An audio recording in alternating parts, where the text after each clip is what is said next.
This video is a quick walkthrough of a literature review from a former student. It is a really well done literature review. The student did pretty much everything well, and I'm going to go through and just highlight some of the things that make it a successful review. We are currently looking at the abstract, and your review does need an abstract. Please be aware of that. Let's notice something quickly. The abstract is written in a different font than the main body of the paper.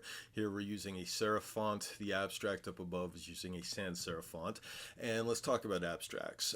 So a few things to say about them. First off is perhaps obvious, but let's be clear, they need to be concise and they need to be well focused. You can't go off on tangents on an abstract, and you should not use a lot of wordy constructions in an abstract. You've only got about 150 to 200 words to deal with, and it's got to be an efficient part of the paper. Let's talk about a couple of specific rhetorical concerns. When you are starting a research paper, there's going to be some sort of opening strategy that justifies the existence of the document. When we were talking about INRAD reports, we went over that kind of classic opening strategy of saying, here's something that's important to the scientific community, here's an unanswered question or an unsolved problem.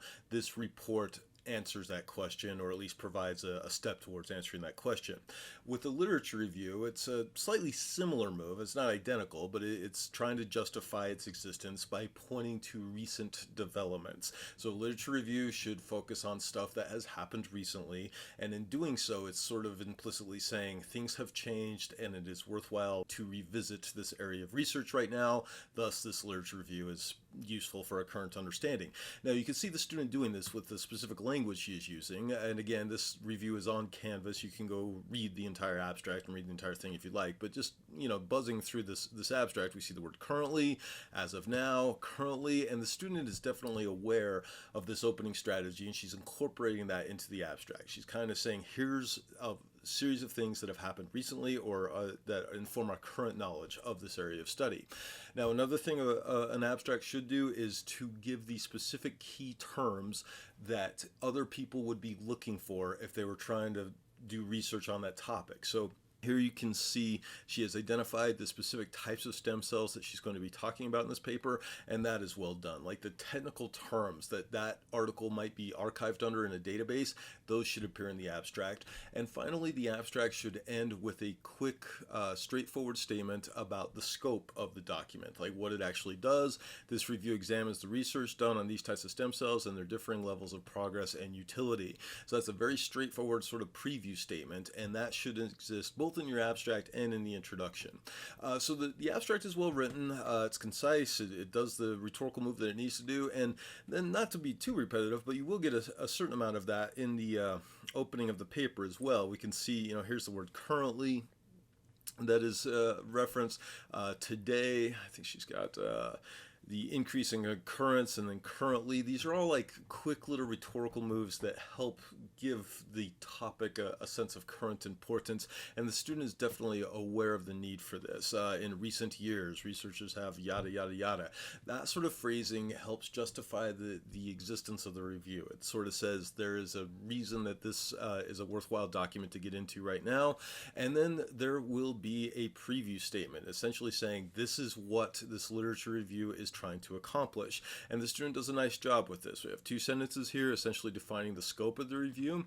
It might be a worthwhile time to turn to this document, which you should be familiar with, the framework outline. So one of the strengths of the paper that is on Parkinson's disease is that she fulfills all of these rhetorical goals. You can go through step by step and see, okay, there's where she's fulfilling move number 2, there's move number 4, there's move number 5. She actually does do move number 3. As I've been saying to a lot of people, it is optional, it's not a necessary one, but the rest of these, rhetorical moves ought to appear in your paper in some way or another, and this student does a good job with that. The rhetoric is there, the focus is there.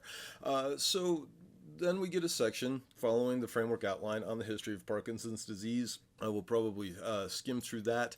Not going to read much of it, but I do want to point out another feature of this review that makes it good.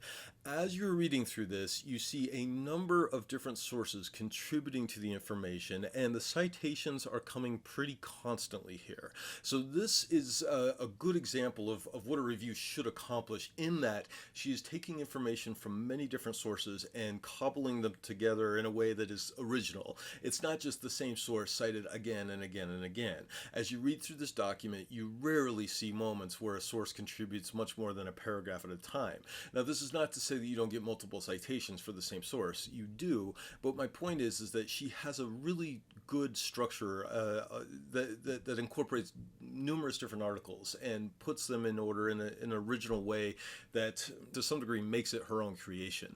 So the citations, how often they happen and how many different sources are contributing to the various paragraphs, that's the strength of this paper. And I could probably have picked any number of pages to demonstrate this with. She has a really good habit of bringing in multiple different sources. One trap to avoid, and this is covered in some of the material in class earlier, but one trap to avoid is just writing a review that covers a study and then it moves on to the next study and explains everything about that, and then it moves on to the next study and explains everything about that. This review completely avoids that trap. It is not written or not structured in such a way of just saying, here's the first study, here's the second study, here's the third study. Instead, there are a variety of studies that help drive the content forward. One small misstep in this is she should have included a label for the figures. She does a nice job with an explanatory caption. That's great. We really should have a little figure 1 right here, and there's a later one that comes up that should say figure 2, and I wish she had done that, but overall it's a small misstep in an otherwise really strong paper. So she does have move number 3. She's talking about the ethical concerns and restrictions on stem cell research. Again, that is an optional thing. You do not necessarily need it.